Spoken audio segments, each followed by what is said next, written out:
Our universe is incredible, surrounded by mystery and beauty, and many of us have questions about our past, present, and future. October Hallam is an intuitive medium with over 20 years of experience. She has assisted people with discovering their path by understanding their past and connected the living to their loved ones who have made the transition. She is currently offering readings through Skype, Zoom, FaceTime, phone, and in person. You can reach her at theancientgift222@gmail.com.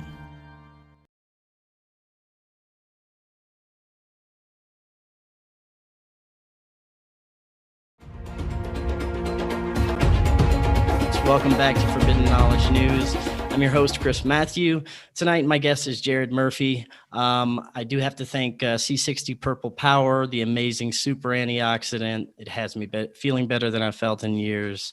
I've even lost over 30 pounds. I feel great, and you should too. Please check out their website to learn more. Just click the link in the description or visit c60purplepower.com. Use coupon code KNOWLEDGE10, and you get 10% off your order plus free shipping. Tonight, I want to welcome back to the show Jared Murphy. He is a self-experimenter and field researcher of ancient technology and lost history. He's traveled the world searching for evidence of advanced ancestors and high technology, and he is author of the book, It's Not Aliens, Worse, It's Us. Jared, welcome back once again. Let's try this again. And see yeah. Last time. How do I? Go ahead. Yeah. How do I sound this time? You should sound just fine. All right. So, like I said, last time you were on, we barely scratched the surface of your research and information in your book. Tonight, I want to go deeper into not only our hidden history, but take a look at the modern UFO phenomenon. Where I'd like to start is I want to get a little deeper into your theories about the engineered soil. I found that very fascinating, found throughout our ancient past. If you give a little recap about what is the engineered soil and how you made this discovery. Yeah. I went looking to do a book about the Paracas mummies of Peru, which are over 9,000 years old. And this turned into day 3 of research, turned into a 4-year project, including 6 months with my publisher. And the Paracas are very interesting because they're the elongated skulled people that are frequently described as alien looking. And what's interesting about them is that, there are cultures that you can push heads together, but with like a headband, with a wrap. The thing about the Paracas is that they only have a single suture line in their head. And that's very different than ours. We have a cross and we have sections of our skull, but the suture line on the skull of the Paracas are very different. Also, their blood work and their DNA, it looks like they might be from Crimea or Eurasia. And there are other elongated skulled people all over the world. So like they alone, I thought that would be a fascinating start for a story about reanimating mummies. It was going to be more historical fiction. And then day 3, I'm watching a documentary about, of course, South America. And they're talking about Colonel Percy Fawcett, who Brad Pitt played in the movie The Lost World of Z just a few years ago. And Colonel Percy Fawcett, true story, I'm not ruining it for anyone. You'll find it really quick that he was a surveyor for the British government. And he was all over the Amazon. He kept finding black earth and broken pottery, and he wanted to go back. And before you know it, he went back with his son and some people, and he was never seen again. And I'm not ruining the movie. I mean, you kind of know it going into it.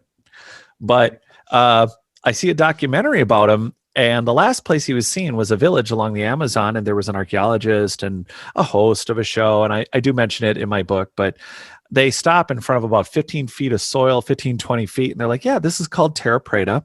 It's Portuguese for black earth. It's an engineered soil that filters heavy metals, filters carbon dioxide, which right now we are all about saving the planet, and it also is the richest growing soil on earth times 100.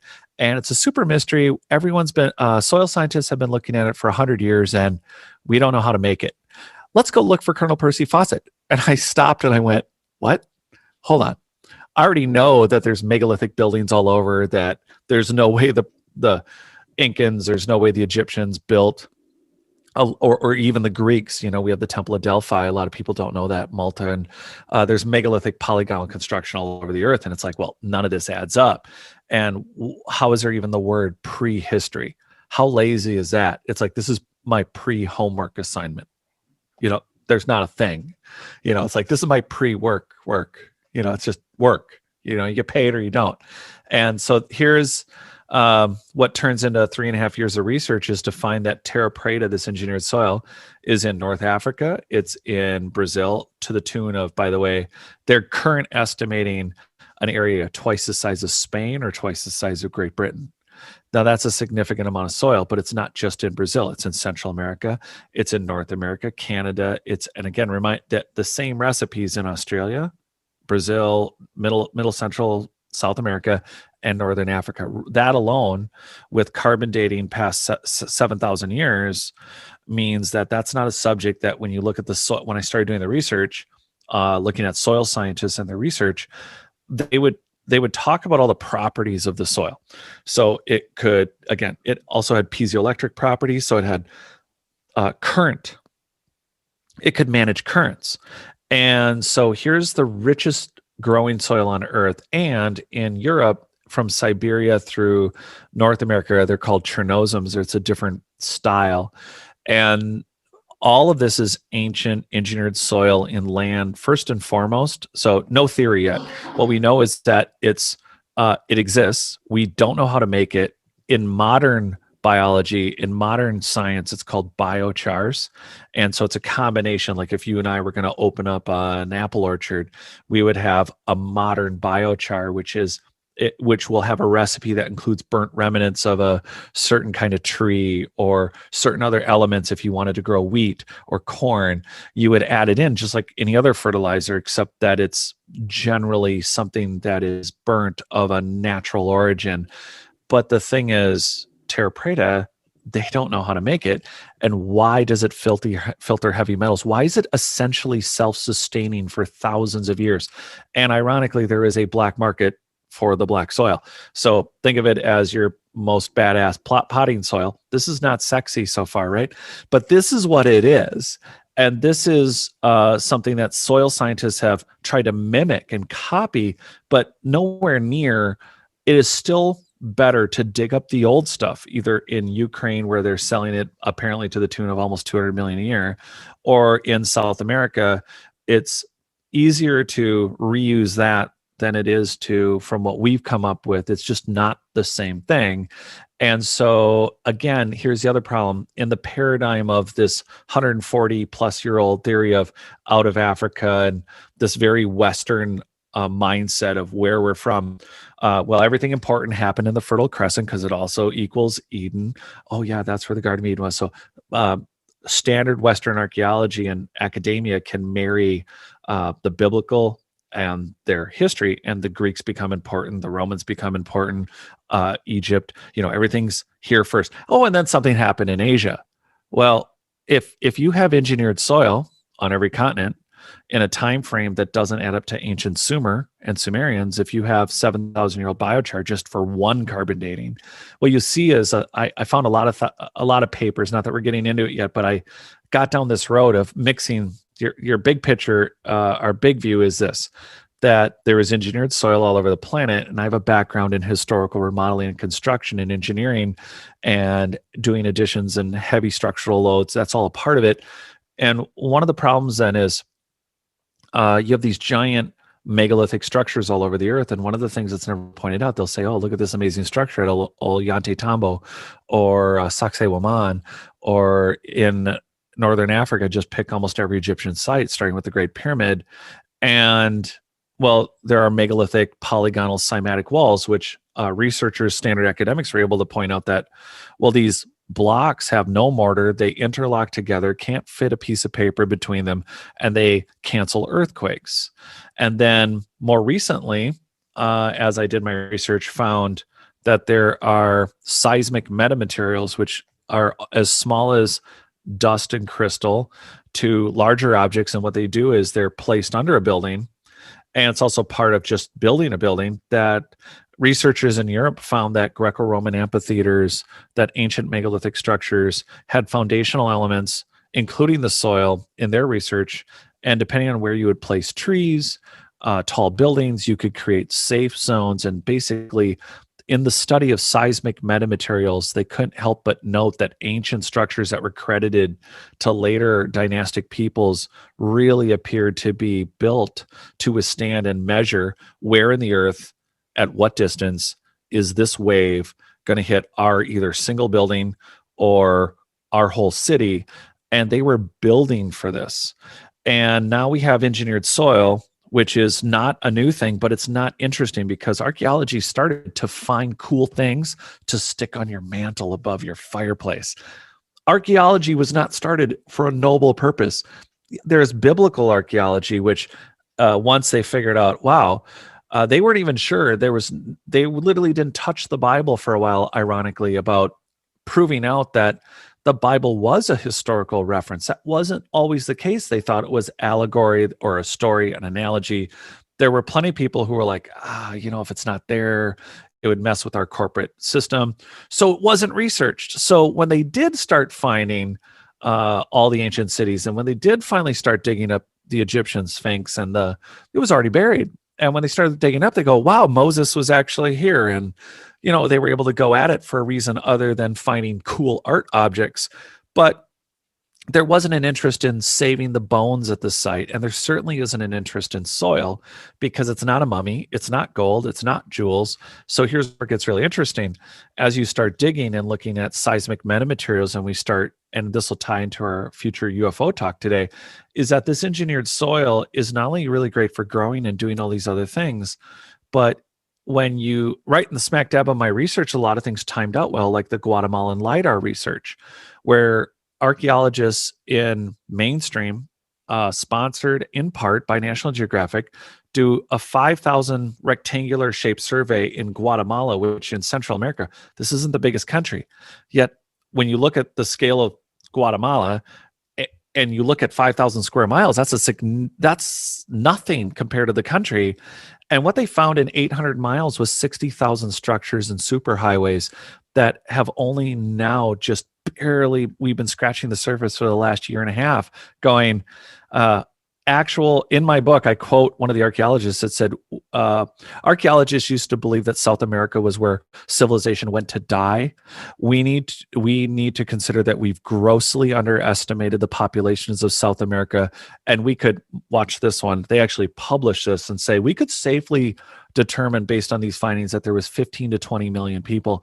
Now, for a long time, we believe that there was a land bridge sometime before or after Younger Dryas, and which is this big catastrophe, the biblical flood stuff. And a bunch of people came across a land bridge and they got really busy. They populated all of North America, Central America, South America. And for the longest time, I remember reading that there was only 5 or 6 million people in the entire continent. And that's just ludicrous. And we're only in Guatemala. So now if you layer like a big adult game of archaeological clue, it was not Colonel Mustard with the shovel in the desert. And here we have, engineered soil in North America, Canada, it's in Australia, which was just supposed to be our original. And then we have all over Europe, in North Africa, we have identical biochars called terra preta. What does this say? Well, just like Göbekli Tepe, that wasn't supposed to be there 12,000 to 20,000 to 30,000 years ago, depending on the research you've seen. We have engineered soil all over the earth that could only have been used if there was a population. So yes, if we had a really dirty planet, and like now we make one of our gross assumptions is, one, we're at the highest level of technology, which does not appear to be the case after I did 3.5 years of research. 2, you have engineered soil in places that would indicate then, if it's a really rich growing soil, it seems like just based on the LiDAR in Guatemala that what if this is not the first time we were at 8 billion? And what if we were at a much more efficient billions and we had soil that filtered the carbon dioxide? We didn't have a third of the problems. And something we just touched on, it has piezoelectric properties. It actually could be used mixed with, and this was the next layer that blew my mind. No one has done any core sampling, and I was talking to Mohammed Ibrahim yesterday from Egypt, and you know Mohammed. Yeah, he's an amazing researcher. I know, and I was so lucky. I was so excited to interview him yesterday, and I brought this whole thing up that you and I are talking about, and I'm not speaking for him, but I'll tell you what he told me. He goes, Jared, I told him what I said about as a builder and a restoration remodeler and dealing with old homes, which is a joke. I'm dealing with homes that are 150 years old, not possibly tens of thousands or millenniums. And when we go back to this statement about Ollantaytambo or Sacsayhuaman or all of Egypt and the Great Pyramid, what people don't understand is that not only do all these soils have a personality and different characteristics, it's not just one thing. It's not an alchemy. The science that goes into creating all these different characteristics of the soil that's just one aspect. The other aspect is when you build multi-ton, 800, 1,000 ton polygonal blocks that fit together, not only do you need the machinery for that and the devices to measure in the earth how that earthquake is going to affect those buildings, but you have to build a foundation of that building. A lot of people don't understand that even homes in the upper half of like I'm in Minnesota, we have basements. Well, they pre-compact the soil for that little tiny foundational wall, which is 12 inches wide. And you build it out about 2 feet, and you dig and you run a tamper, which is about 80, 90 pounds. It's gas powered, and it tamps the ground really fast, and it pre-compacts the soil after you've dug the hole. And then you throw in class 5 gravel, which is essentially everyone who's ever been on a dirt road knows that, it's a little bit of sand, a little bit of chunks of rock, not fun to walk on and bare feet. But then you put that in, and then it gets tamped down. And so you've tamped down the soil, you've tamped down the rock, you've tamped in sand, and every builder, by the way, is supposed to do this to 90% or better. And I'll tell you how many do it. Maybe one, but I doubt it. So now you have these giant megalithic buildings that some are like 5, 10, 12 feet wide. And they've been standing, even if the dynastic people like the Incans, Mayans, Egyptians, Harappan in India, the Cambodia's Angkor Wat, if all these structures were built by those people, why are they still essentially level, right? So the technology there's two aspects to this. One is, what did they do to the soil that they actually compacted it enough that it actually is so level, like the Great Pyramid? And I brought all this up, by the way, with Mohammed yesterday, and he said to me, Jared, no one has done this research. And I talked to archaeologists, and so I am planning digs, and I'm planning to go out in the field and prove this out. But here's what's exciting and way more sexy than the golden monkey that Indiana Jones found. This is way more exciting because the soil isn't just about the growing or the piezoelectric, it's how it connects to the buildings themselves. So as you take core samples under the building, it's not just the depth of the wall itself and that it's polygonal. What if there are 5 or 10 or 20 layers? What if when they pre-compacted a foundation where we only have a couple of feet of soil that's been pre-compacted to place a row of blocks or to pour concrete on, when we get under these megalithic buildings, what are the chances that they're pre-compacted to 10 feet? 10 feet would be insane. 20 feet, 30 feet, 40 feet. And what if one of the layers, just like a good example is in Egypt, the Aswan quarry, a lot of locations like Baalbek, Lebanon, the location for the blocks that came, some of the large stones that are like 800 to 1,000 tons came from a quarry that's within 3 miles of Baalbek. But some came from hundreds of miles away. And same thing in Egypt, where you have 500 to 1,000 miles before these blocks came. But what if some of the layers of pre-compaction material, what if they've crossed continents, just like the engineered soil that made it to North Africa? What if a crushed particular type of limestone or quartzite was used specifically for X number of layers? So we're digging a little deep for a second, but the idea is the very foundations that all these megalithic structures, for all the ignoring of all these large megalithic blocks that are still in situ in mud, the fact is there are walls and platforms that stand on their original foundation, and zero research because there's no gold, there's no art, and it doesn't prove anything culturally. But what it does do, it proves technology. And we know from the blocking itself, not a theory, that it moves with earthquakes. And the reason, my theory would be, is that the reason polygonal blocks are shaped the way they are is because they were able to work out not only earthquake canceling or wave resonators, they were also able to work out positive waves and frequencies that they wanted to hit the building, just like the Nazca lines, the Bolivian Nazca lines. They're not obviously in Nazca, but if you look up Bolivian Nazca lines, you're going to see that the lines, not the animals, but the big, long antenna, Earth circuit looking lines that go on kilometers and kilometers with no inch variation and are treated with arsenic, again, with piezoelectric properties. They're all over the Earth. So you mix that, engineered soil, engineered foundations, not just their pre-compaction, but the composition and where those compositions are from and whether or not there are nanostructures.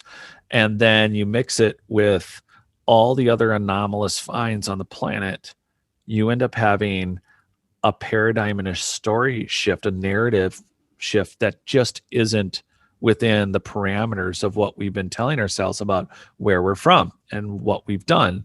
Because the Paracas, which we started with, the reason I was fascinated by them is that they have been naturally preserved in Peru to at least 9,000 years. And I thought that was just fascinating enough for a fake story. I was just going to write some fiction. But the Paracas aren't just from here or from South. They're likely from Crimea based on recent genetic testing. Here's another one. Not that you think changing the narrative more than the word conspiracy. Why is it that not one archaeological institution, in reference to modern academia, and I know it's a self-evident answer, but the issue is genetic testing.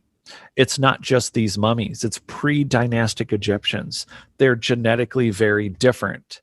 But the point is, no one within this academic model in a Big Ten college will touch the genetic information. And literally, there is soft tissue in 3,000-year-old mummies. I got to speak personally with Nassim Harriman. I was able to sit there as he told me about, Jared, it's a 3,000-year-old mummy. I was taking out optical nerve and brain tissue that was soft. There should not be soft tissue in a 3,000-year-old mummy. And that in itself is interesting. And so all these layers put me into 3.5 years of looking at, there's math, there's other science, and I'll shut up and let you ask, where else would you like to go with this? Because like you said, there's so many places to go. It's amazing. Right. I want to go back to the polygonal construction. Oh yeah. Structures. Could you tell us a little bit more about the significance of that? And it was used in most of these megalithic sites, right? Yeah, everywhere. And so here's a big problem with looking at every site that you find. And nanoarchaeology is becoming more prominent. And I'm not saying I coined it. I just keep calling it that because right now, even at Tiwanaku in up near Lake Titicaca, the issue is that local people bust up the buildings and use them for their homes. It's somehow easier to go bust up an existing pile of granite than it was to go get something new. The Greeks did it. The Egyptians did it. There are whole buildings that they just tore apart. So we have, anywhere you see polygonal construction, there are two fascinating things. One, it was in situ, it was there, and when dynastic people came along, they left it because it was so well constructed, like Ollantaytambo and Sacsayhuaman, and these huge massive walls that are all over, including the Temple of Delphi is one graphically quick example. The wall is all, but it's so old that there's that slip of paper. There's large gaps now, but what's important about this polygonal masonry is that it's not four-sided blocks. And even if they were, just imagine a four-sided block, which they're not. Some of them are 8-sided, 15-sided. They have even more, and they're in the ground. Some are laid as pavers. So the thickness of these things, we're talking 6 by 12 by 10 by sometimes 15 feet. The thickness and the depths and the dimensions are staggering. And what they do is, because there's no joinery between them, when we build a brick home, we just take a crap load of concrete and we smash it. We just drop it between a couple bricks, and we can level and set the brick however we want because the mortar is just making it sit. These people are carving out quartzites, granites, basalt. They're doing things on the Moseley hard scale that are at the tops in a time period where it's been pointed out over and over. Well, they didn't have anything better than copper tools, yet they're cutting and polishing the hardest stones on earth, high quartz content. So again, you get into that piezoelectric range. It's very interesting. You have Yusuf Arif, who Muhammad Ibrahim also used to work with. Those guys do experiments with different, basically electric nodes that are powered to 500,000 volts just with stone. And that's a great experiment to go look at. That's on Uncharted X. I have no association with them, but he's pretty cool. And you can watch a video of that there. So they knew how to put together these different stones to not just stop earthquakes, but these are foundational structures. We have no idea what they look like when they were done. There are a lot of buildings now. When you see an apartment building go up now, they're very loft looking everywhere. I think it's pretty common now in the country to do these modern loft apartments. And you'll see that the first 20 feet is concrete. The commercial space, they dig into the ground, they'll build underground parking, at least in a lot of places. And the first 20 feet or 30 feet, it's a commercial space. The columns even look like Göbekli Tepe. They look like monolithic standing stones. But up to 6 or 8 stories above are all wood. So whether you got the wiring in the walls or anything else, you're talking about a structure that after a fire, mold, damage, reuse, you have nothing left then but the foundation. So again, think Sacsayhuaman, think Pumapunku, think all the places we've talked about. And the assumption is, well, they knew how to measure how bad an earthquake would hit a place. They know how to engineer soil for all these amazing qualities and properties, and they're measuring the frequencies. Just the instrument equipment that would be necessary to measure these are as complex as the machines in order to cut and side and fit. There's no gaps in these. Yeah, after they've been sitting there and they've been weathered, there are gaps, but there are no gaps when they were built. Anywhere that they're still perfectly in situ, these polygonal blocks fit perfectly together on every side. And we're not thinking 4 sides, think 5 or 10 sides, and think this isn't a brick that you can pick up with one hand. These are 50 tons, 80 tons, 100 tons, 1,000 tons, and they're literally everywhere on every continent, and they have personalities that are all the same. They have keystone cuts, which is, again, why would you need metal to connect them unless it wasn't about current property? So there's communication. We're not even discussing the fact that you are trying to disperse an earthquake, but also you have piezoelectric property in the soil between buildings. You have the building itself with this high crystalline quartz content, which is very computerish and very frequency and resonant driven. And then we don't have finished materials left on these buildings. So again, we're speculating as we look at these polygonal buildings, the technology we can see is insurmountably, I mean, it's super tremendously complex. And then you have no idea what the top half of these structures look like, because if you can handle 1,000-ton block and bring it from miles away, and in the case of Lake Titicaca in that area, 13,000 feet above sea level with a quarry that's 75 miles away and literally 2.5 miles lower, I don't think people get that wasn't a straight walk.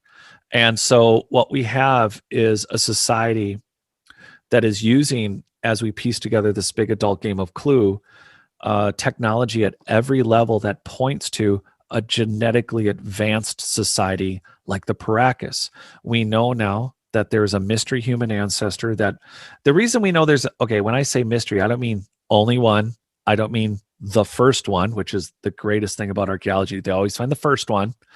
But I'm talking about, we know that Neanderthal and Denisovan, and now we have a new mystery ancestor that they've identified. But we also have the Paracas, who are literally born with different entries for their neck, different suture lines on their head, their foramen magnum, which is where the arteries go into the head and into the skull, totally different than us. Well, we have them, and they're all over the planet. So there's a whole bunch of different kinds of humans that we know mixed together 50,000 years ago, and there are even polygonal megalithic structures. There's one off the coast of Cuba that I include in my book that was found during They were looking for Spanish gold from galleons that were stealing stuff from South America. And that city would not have been above ground. At least it would have been 50,000 years ago. There is a theory of hydroponic plate shifting. So the idea that the tectonic plates that they were measuring, that at some point the water in the ocean got under those plates, and that eventually that water burst back through. And that's one of the theories about why something sunk and some things went up, and why water levels changed. So that's one, that is a known theory that doesn't get talked about as much. Hydrostatic plate shifting. Sorry, hydroponic. That's a different issue. But yeah, so what we have then is this genetic mystery that when you table it, you have an international society of human beings that were building megalithically at least 50,000 years ago. It's not like they planned for the flood. So they were doing it much longer.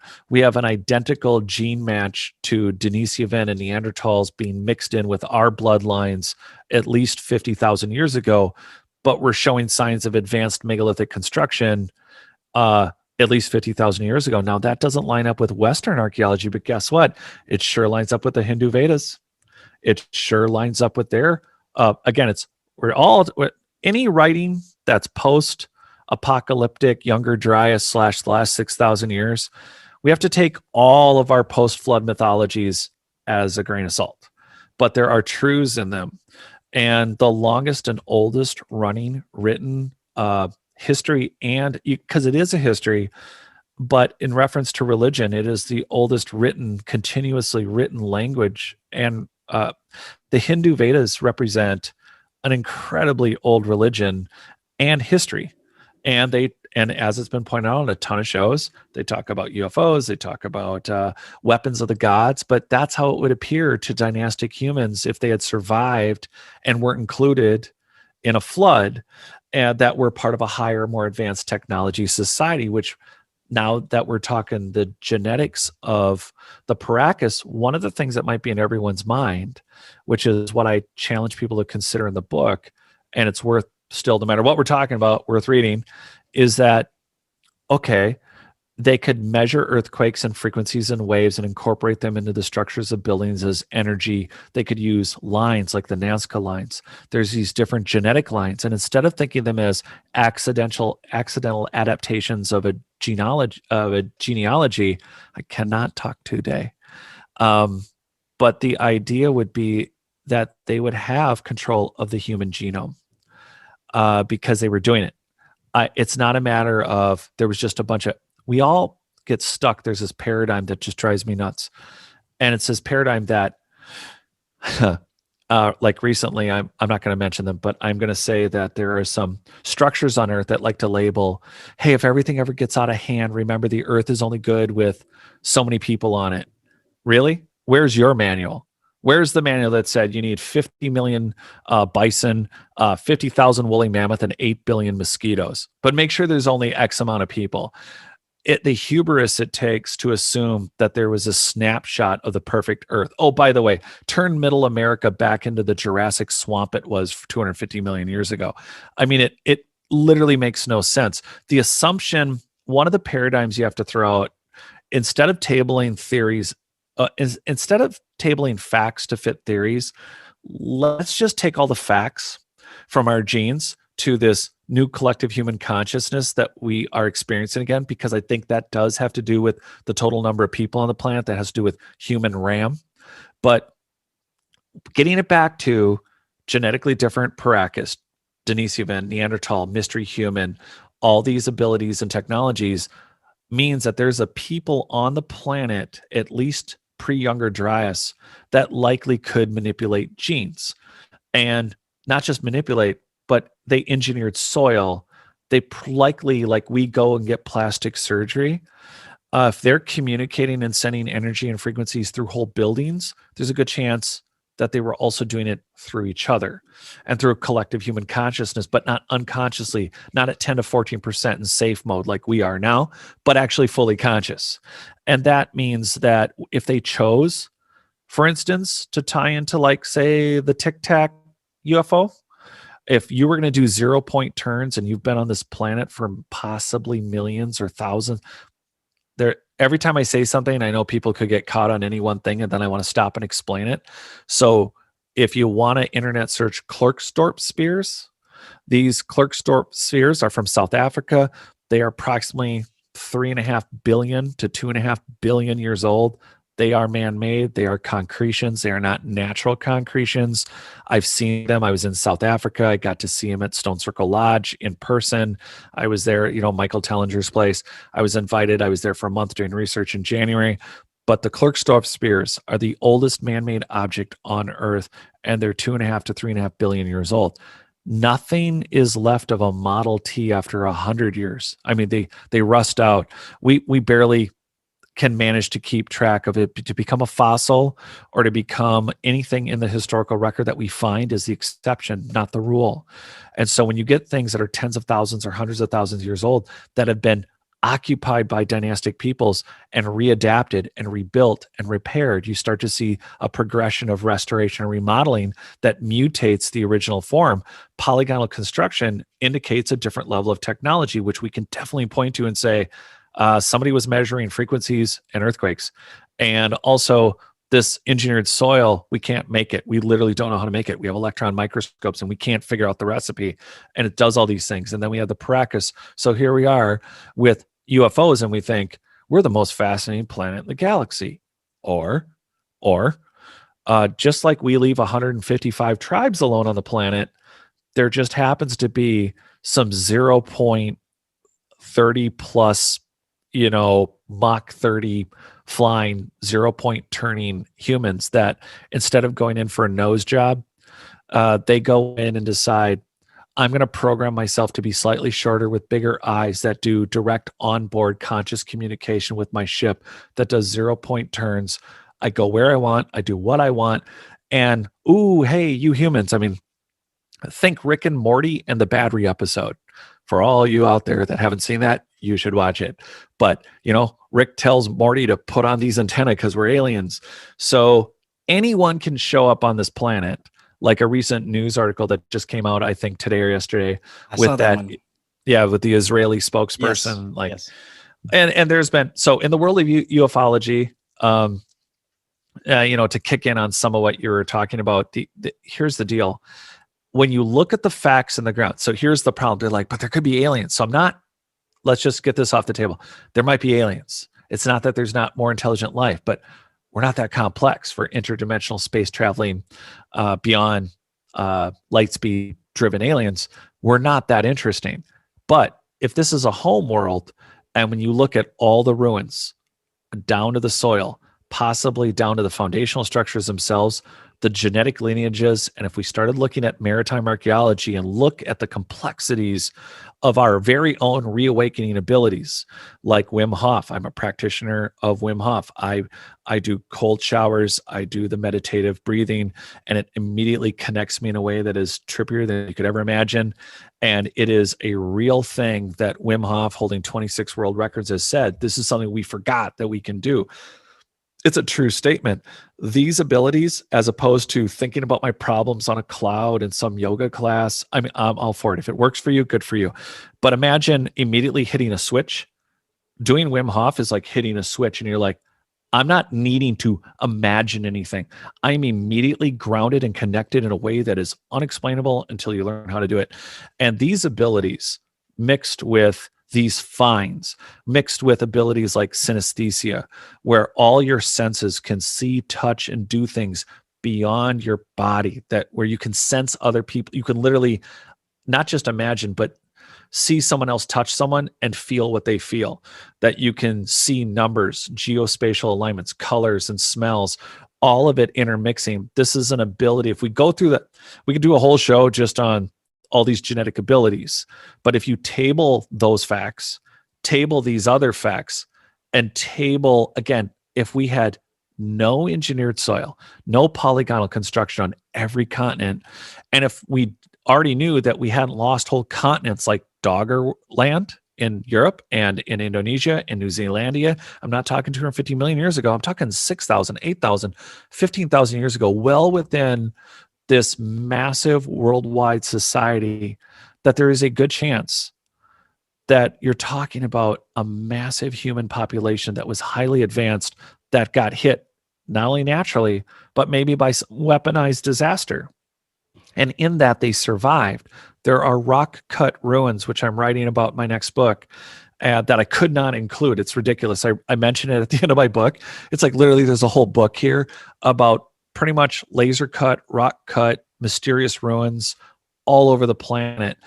And when and I'm getting into it, but they survived, and not equally. Clearly, they did not repopulate the whole planet. Clearly, after some massive catastrophe, dynastic people, survivors took over what was once Tanis and Egypt's capital, and they mimicked the Greeks, same thing. And prior to the Greeks, they called them the Etruscans. There's one of our mysteries with Tartaria. And again, we're talking about an empire that is rarely discussed, that spanned from Asia, we're talking Mongolia, like way out, the same Corinthian style pillars from Asia, way at the end, all the way to what you call Greece. And all of it readapted by these surviving peoples. And whether it's benevolence, whether it's indifference, that's why I say it's not aliens, worse, it's us discovering our lost history. The issue is there are clearly, with all the active interactions with what are called UFOs, well, they got to be from another planet. Well, you have to ignore all the facts because we haven't touched the science yet of the math that's been found and everything else. We clearly have had a lost, broken, high-tech human society that in the pieces of their survival could easily maintain and go beyond or stay at whatever they had developed for tens of thousands or hundreds of thousands of years. And the remnants of that, whether we like it or not, there are plenty of places on this planet to hide or be and not be noticed. And that means that if you want to come back to the planet and on any level interact with us, you can look like whatever you want and say, oh, I'm an alien. We just don't think you're all ready for us. Don't tell anyone, but we'll work with this government. Oh, yeah, you found that. Why would an alien race be worried about, just as an idea, just one of the holes in this situation? If governments now, post World War I, World War II, particularly World War II, you have modern governments as opposed to corporate religious institutions like the Holy Roman Church. And not all of them, but even within the Holy Roman Church, I would assume very, very high level organizations finding ancient high technology and re-engineering it or managing to use it on their own. My publisher, Olaf Phillips, he wrote a whole book about the secret space program. My publisher owns Paranoia Press, Anomalies Publishing, or Paranoia Press, and Paranoia Magazine. And that whole concept of the United States military or Russia or fill in the blank government being 100, 150 years ahead of with technology that they found. This isn't technology that crashed because it was foreign entities from another dimension or another planet. This is technology that they're re-engineering because there's many ruins that do not get talked about. There are military archaeologists. Every base has them assigned. There are whole groups. You want to find some interesting stuff? Talk to some archaeologists that are actually in the field at these actual bases that are digging bunkers. Well, yeah, there have been even military conflicts launched under the guise of whatever's happening, that they're going to go for these kind of expeditions. These that archaeological Admiral Byrd's trip. Yeah, everybody likes to get excited about Admiral. I mean, it is interesting. Admiral Byrd going to Antarctica in 1947. Did he go up against based out Nazis? Did he enter into a large void with a sun-like object? And there's all of that. And that's just one example, but it's really easy to have a narrative where you go, yeah, no, I saw an alien. And by the way, everyone, I was at Contact in the Desert 2 years in a row, and I saw unidentified objects. I mean, I went to Big Rock. I could not believe what I saw for over 2 or 3 hours. I'm like, this is ridiculous. I'm not seeing one or two. I'm seeing groups of them. And these were if anyone's wondering, they were the triangle-ish shaped ones with the points of light on them. And at first I'm like, okay, because I have a few hours in the air doing some flight training. I'm not an expert. Wasn't in the Navy or Air Force, but I know a little bit about actually flying. I know a little bit about movie magic and filming and optical illusions, and especially, at least from a photography and film standpoint, understand a lot of different ways the eyes can play tricks on you. And I'm watching these objects in the air where it's blink, blink, blink, and suddenly I'm watching them from, they must have been at least 50, 80 miles. I mean, they were in the air, and the next thing you know, it was blinking and flashing and showing up 10 miles away, and then going back. And I'm like, well, no, there's two sets of them, and one's just turning off his lights, and then the other, and I'm like, no, they're traveling. And I could see them bounce back from different spots. And I'm watching this for 2.5, 3 hours. It was crazy to watch this. And this is an example of, are these military UFOs with capabilities that are just way beyond what we're exposed to commercially, or are they actual UFOs that are and this is the other mystery. If the United States military, Navy, and Air Force are going to come out, which they have, and said, hey, we have a program, and everyone knows this that's into this. For those that don't, it's pre-contact in the desert last year. And right as, I don't know, I mean, not like they had a contract with them, but I remember the Air Force coming out going, hey, look, so we need the public's help, and we've been looking at UFOs, and it just gets a blip on the news. It's like, why isn't this in the news every day? Like, we have the Paracas of Peru with genetically different bodies. No one's doing the genetic testing because it will destroy the paradigm. It will shift the narrative. Yet every day you could put a picture, you could have a 3-column site, the Paracas and all the latest genetic testing. You could do everything about Göbekli Tepe and being honest about engineered soil. And then you could do a whole nother thing about, oh yeah, and all high-level first world governments just came out with the next following statement about UFOs. Right. And so we know they're not related. Yeah, I want to connect a lot of those things that you just said. Now, we have the Paracas skulls, we have little people, we have evidence of tall people, with something called giants. We have evidence of this. And then when you combine this with the fact that, these ancient alien theorists, so it's always aliens, it's always got to be aliens that are coming. But if you look at it from this perspective, that there was just different kinds of humans, throughout history. Yeah. It's so fascinating. But then when we combine that with these breakaway societies that could have possibly still be around, these ancient advanced societies that could be aliens to us. Like, we look at the Greys, they have the big eyes, your typical Greys, who says that they haven't engineered suits or robots to be these entities, and they're just kind of checking out society from afar and just visiting every once in a while. That's a fascinating thought to me. So Ray Kurzweil in 2008 releases a book called The Singularity is Near. I don't know if you've read it. I did. It's fascinating because I had gotten into quantum physics. I read, I'm sorry, I'll out myself as a nerd. I was reading In Search of Schrodinger's Cat when I was 19, 18, and I found all of this fascinating. And I was trying to track, when are we going to get a quantum computer? When is all this stuff going to change? And then, 3D printing's on the horizon. And the next thing you know, so Kurzweil writes this book, which is relevant to this day. I know I just said it was 2008. But in it, he gives the actual models of what was going on in nanotechnology right then and there, which included Wi-Fi enabled, self-replicating nanobots that were made by nano factories that were parts of atoms in size between 80 and 150 atoms.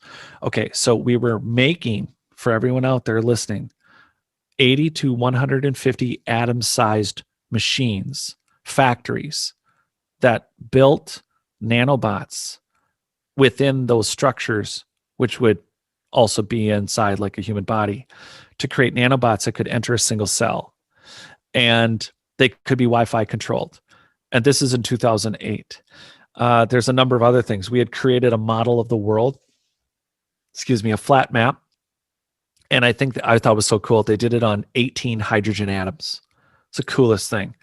And so what he does is he goes through this whole book, which is, it's gotten praised to the point that sounds a bit like John Lennon and the Beatles talking about being, more popular than Jesus, which wasn't his point. It was just like, I can't believe people think we're this cool. I mean, he wasn't trying to take a knock at it. But here's Kurzweil's book, and they say it's the most important book written since the Bible. It is Kurzweil himself holds over 200 patents. I have no idea how many it is now. He's a modern living Leonardo da Vinci. He's the reason Google started a university, literally Google University. Kurzweil is a directorial member. He's part of not the Quantum Institute, but the idea of longevity, the institute that is researching eternal life. But the deal is, this book goes through the philosophical points of what would happen if you had the ability to control every gene and cell. Every cell, you yourself are replaced within a year. So it used to be a few weeks. And I mean, we had some theories that it was 3 months, but every cell in your body is replaced within a year. Think about that. There's no part of you that's older than a year. We age, but that's a mechanism. So what if you could replace every cell in your body? And I'm just paraphrasing Kurzweil's theories here, which is just simply, well, it's anybody who's going down a rabbit hole and maybe a little high, or maybe not. But this is one of those things where it's like, okay, if you could replace every cell in your body with like a diamondoid crystalloid structure, you would literally be the Man of Steel. It wouldn't matter if you're in a car accident. Not that I'd recommend it, but you choosing to have a body. This brings us to our grays and the 1 million different ways people are calling aliens now. So there's grays and Palladians and Lumerians and reptilians. Yeah, slee stacks. Nothing like the land of the lost.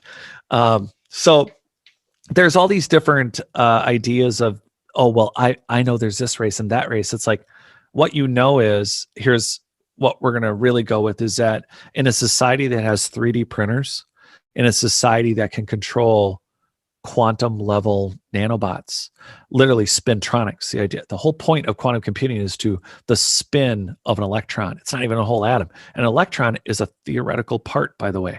It's not even a real thing. And spintronics is the study of quantum computing, and it's a great thing to go look up.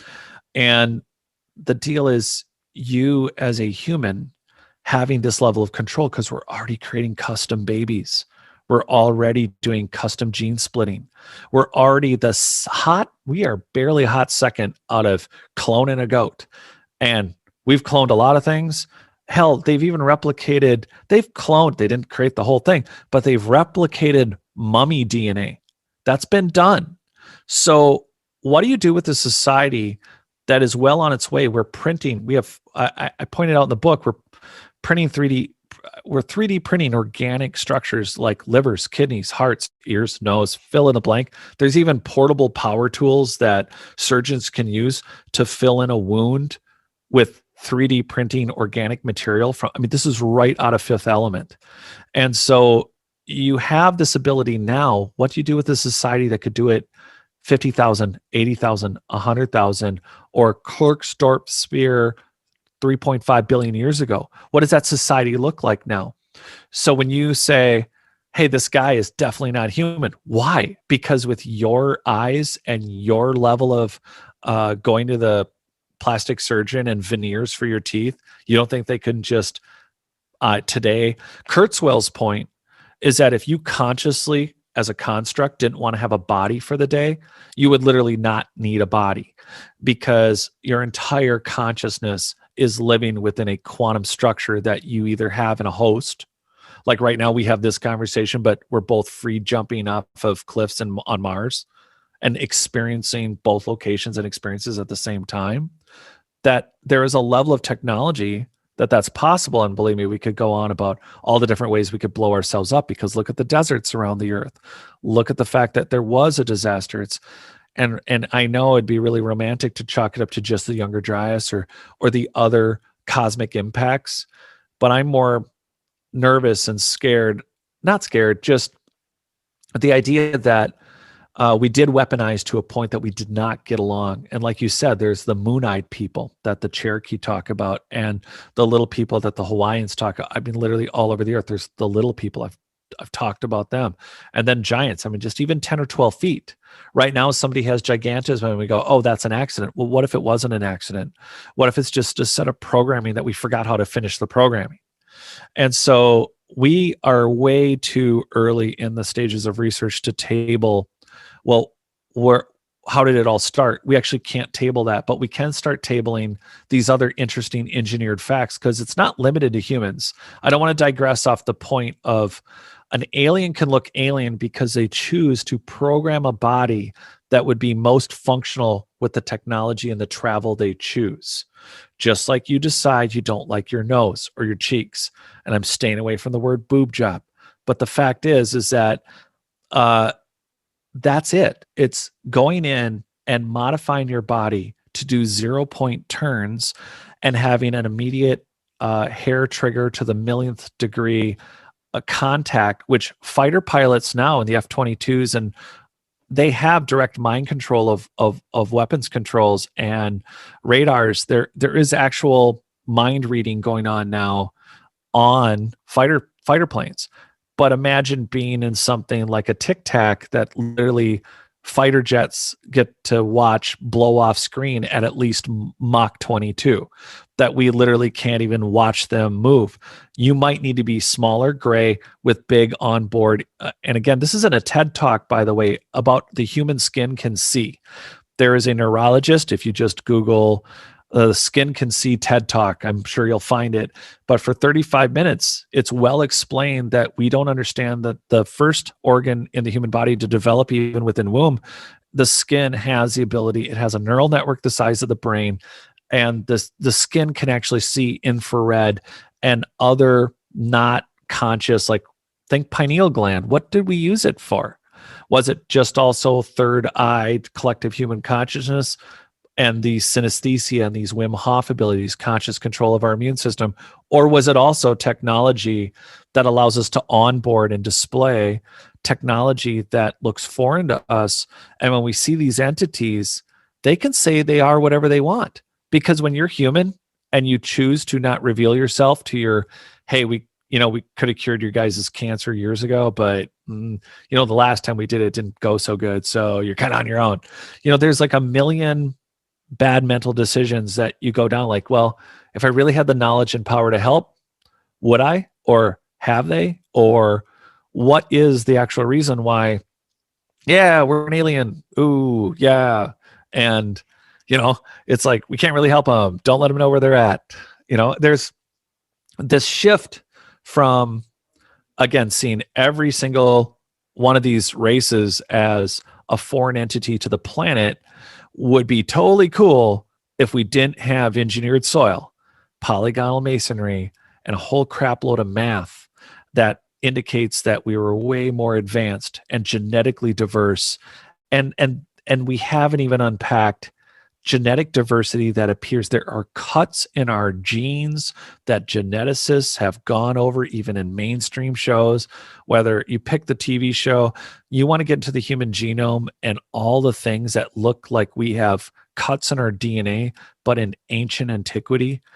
And then here are all these mummies like the Paracas that, again, if we actually were doing genetic testing, are they just a different version of us, or like those giant skeletons? If we could DNA and extract, are we looking at animals, by the way, animals, plants, soil that was engineered, terraformed on what is essentially a giant, what we don't recognize as a technology? Where the joke may be, and this shouldn't take away from the wonders of nature, but the idea that nature is not natural, that nature is part of a bioengineered computer, terraformed to work in harmony with itself because it was managed by a very advanced civilization that through probably many trials and errors balanced out everything.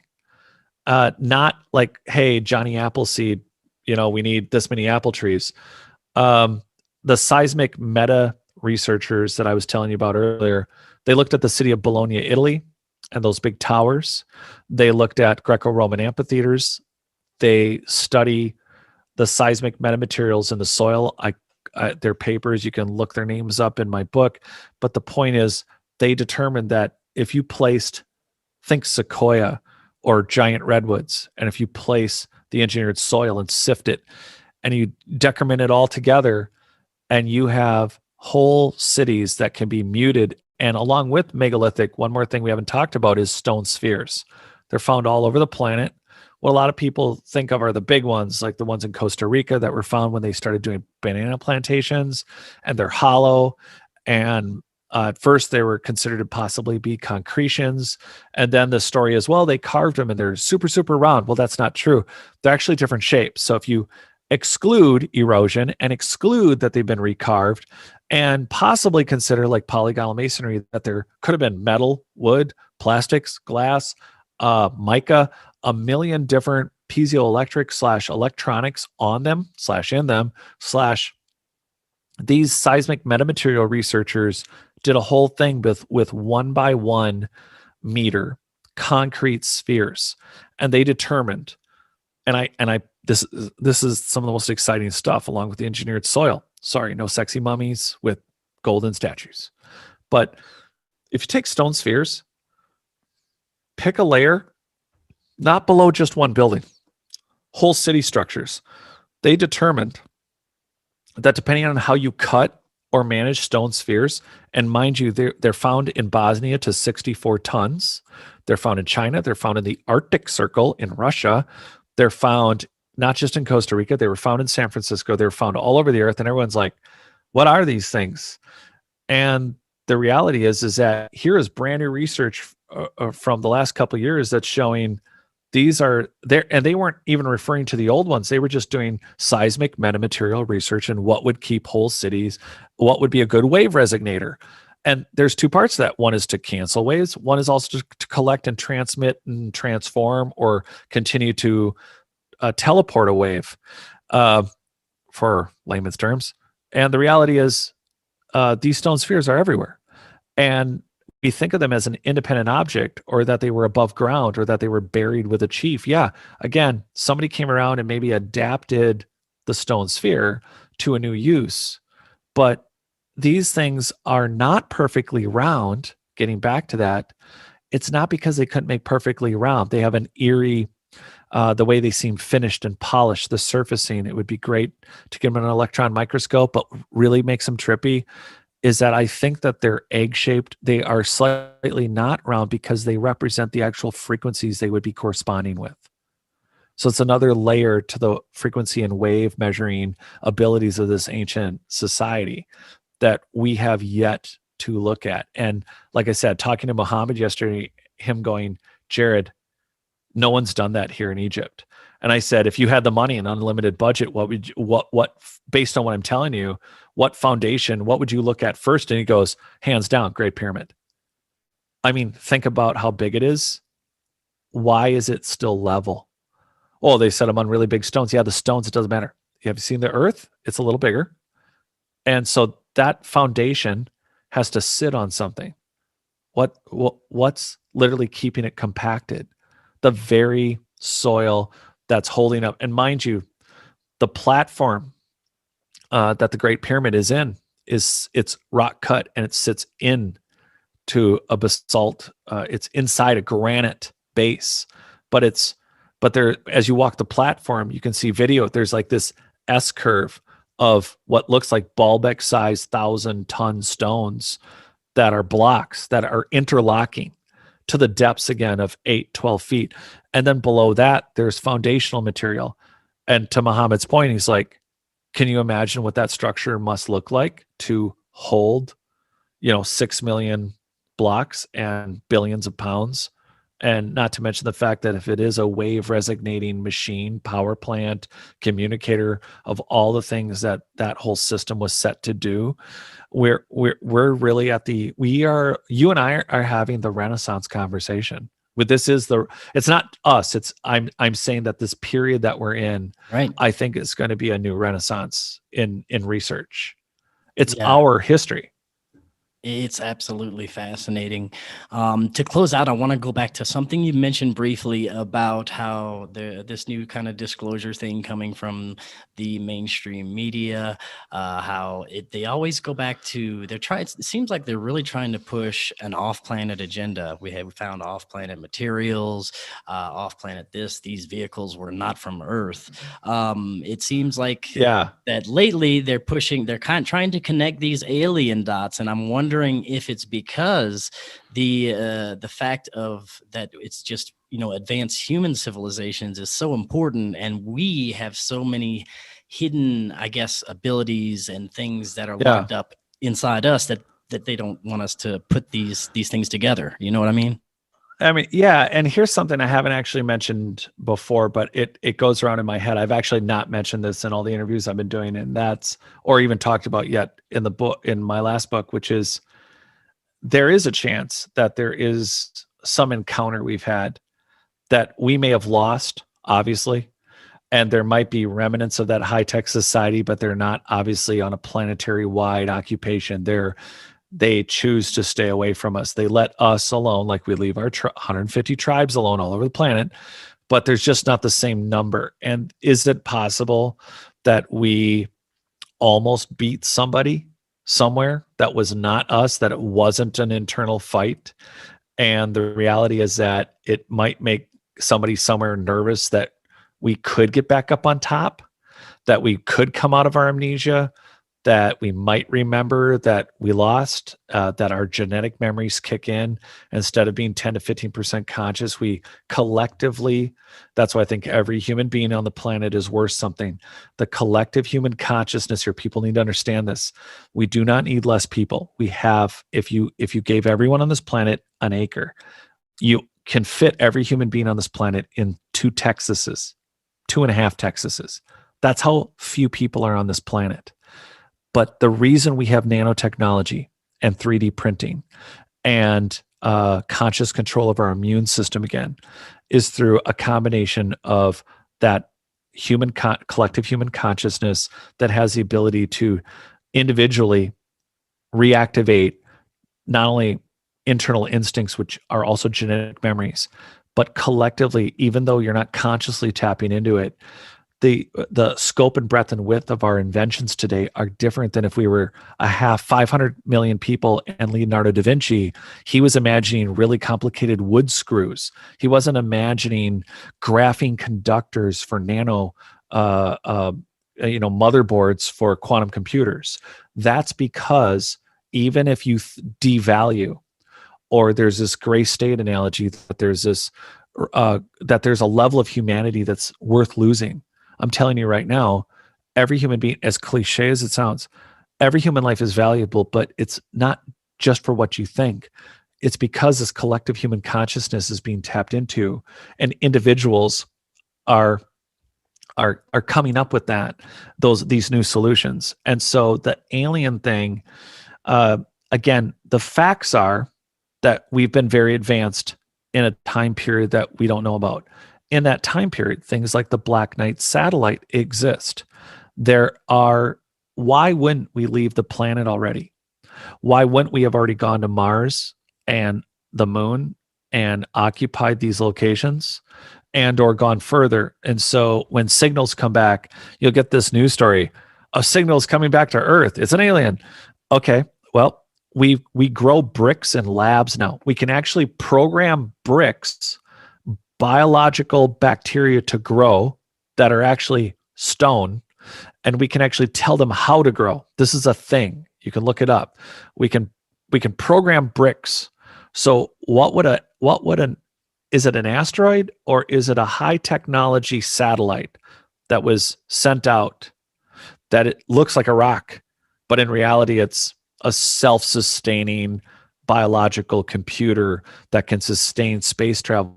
We've only recently, that we discover approximately 5,000 species a year right now. For 40 years, we've been discovering, and we're not talking just bacteria and fungus and virus. We're discovering, we didn't know that thing was alive still. And it's a bird, it's a lizard, it's like literally thought that was extinct. We even knew about it, but we're still discovering. We don't even know what's on this planet. So stop assuming how many people should be on it. Stop assuming we know our history. And here we are with this alien idea that if something's coming from Mars, yeah, we have to consider that we were already there. Richard Hoagland is a big proponent of this. And I can't disagree that it's possible that we already populated the solar system. And in another great, awesome series is Pierce Brown's novels, Red Rising. It's all about a human solar system population. And this is exactly that. They possibly warded out or left, and some didn't, or some did. And here we are getting these echo communications from either lost ancient technology satellites, or there's the Black Knight, or there's, according to Eric von Daniken, 6 or 8 other satellites within orbit that seem alien or, again, ancient, but higher technology, and they're in orbit. So those are things that NASA and other organizations don't share with us.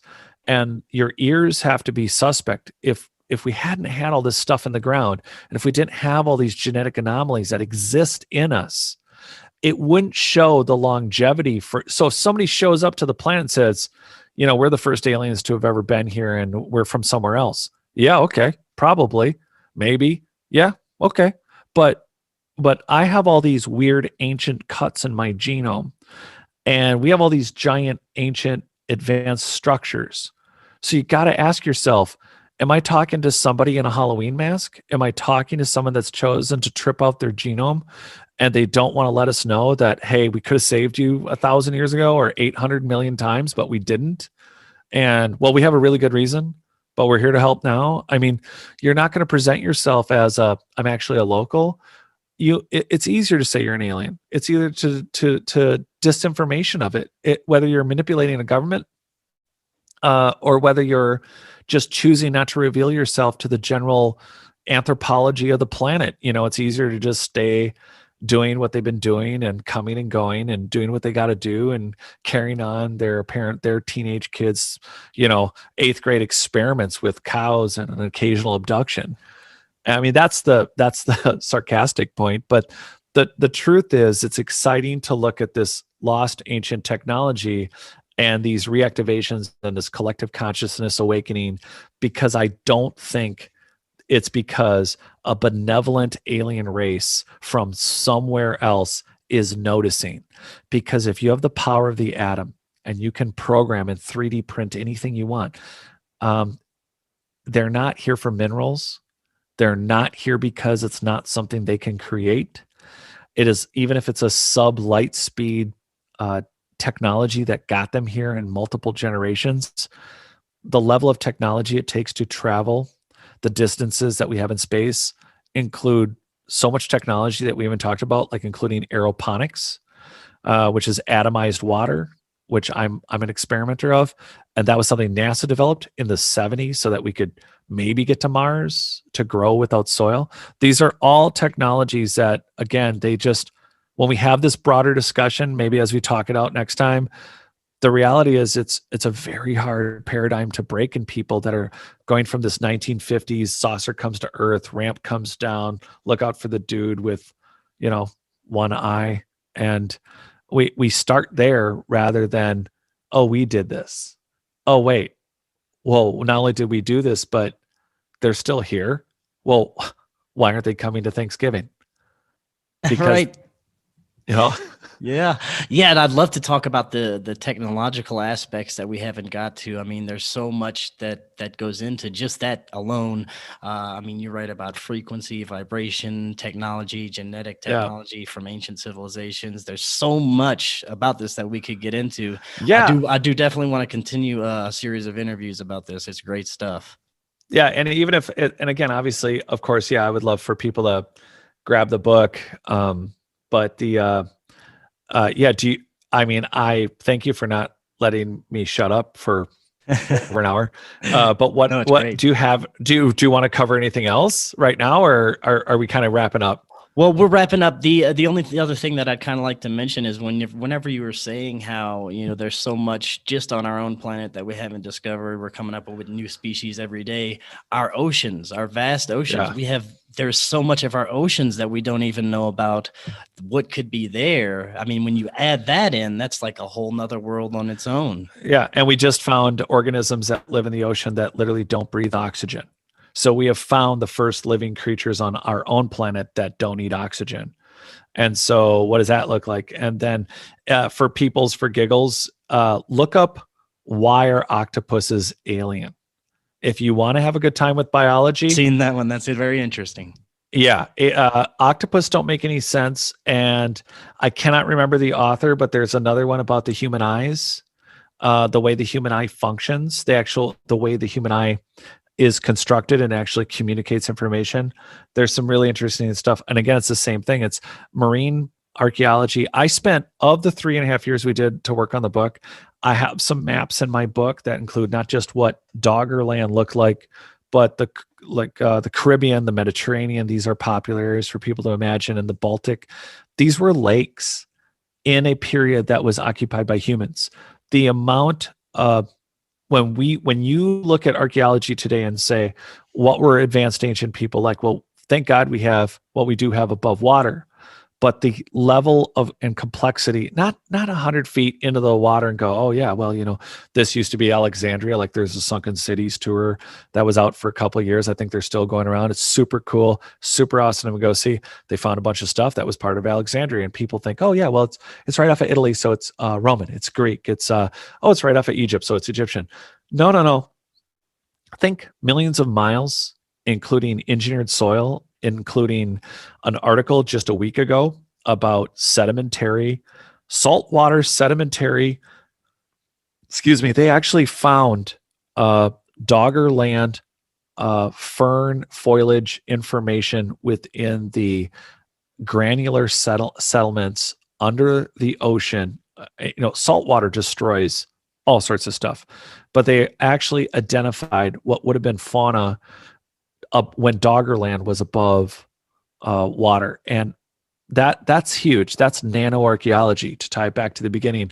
And the maps I made are like, okay, what does the world look like with the coastlines of these ancient high technology and what would have been? Remember, there are tribes, there are people. We leave tribes alone now. Why wouldn't people leave tribes alone while you have a super advanced flying saucer society? They're still going to leave those people alone.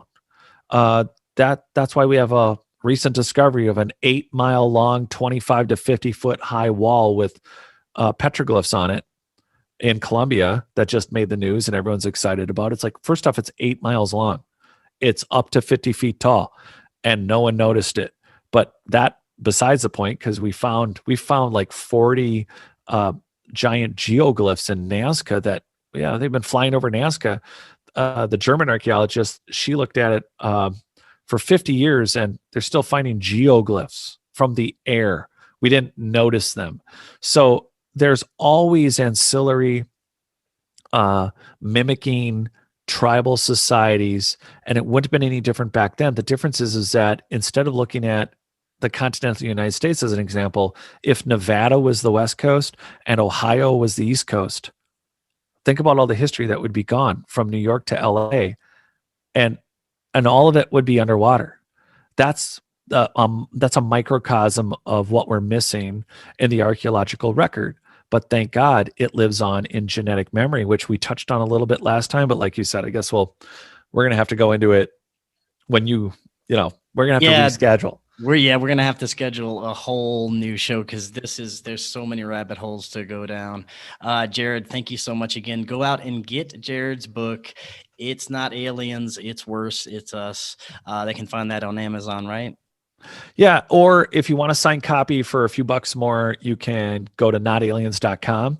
I also have a member area up. I'm offering a free book for 6 months or 2 free books for a year. Basically, I want your small espresso money, but I'm also experiencing the same thing you are. I want to include, this is new. Actually, you're the first person I've talked about this with. I want to provide exclusive content. I want to do interviews that not only I share some of it, but I have exclusive work. I am continuing my research, and those plannings, pictures from archaeologists and work I have exclusively on Not Aliens. If you want to grab a membership, that would be awesome, because I think that you and I, people like us, are going to continue to be censored. And the problems you're having right now are the same ones I've heard from so many other people, some great researchers everywhere. And I don't want to experience that either. So I've chosen to build a member area. It's on notaliens.com.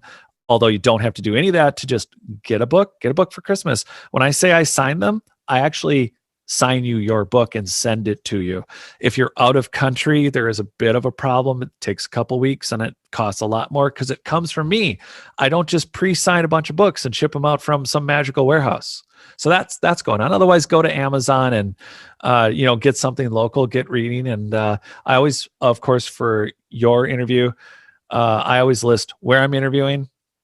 And I always provide a link. So that's always on the main page. I always want to get people up because this is our history. It's our research.